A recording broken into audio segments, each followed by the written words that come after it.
And I though also find him very interesting because he is in a lot of ways heroic in this story.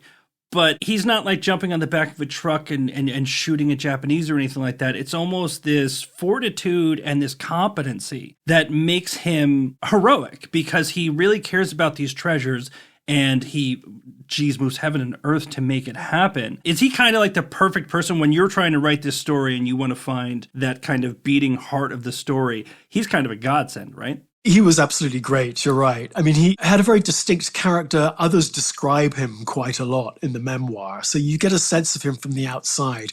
He didn't write his own memoir, or only a very brief one. So it's hard to hear his voice, except through his poetry, which we have. He used to write a lot of poetry, and we have his poetry. So you can sort of see into the mind of the man through that. So that was wonderful.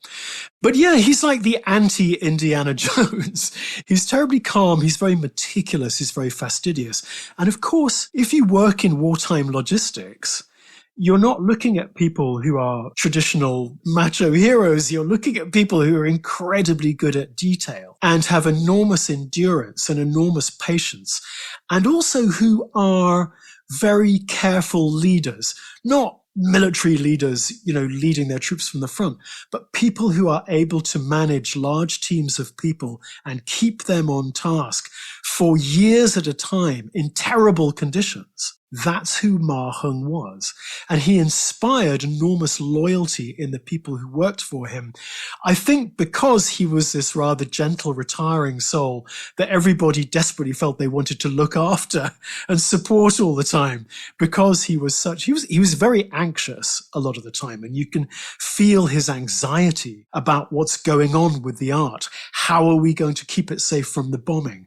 How are we going to keep it dry? How are we going to crate it properly so that it doesn't break when we move it around?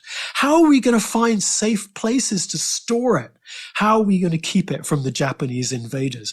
All these questions just prey on him day after day, month after month, year after year.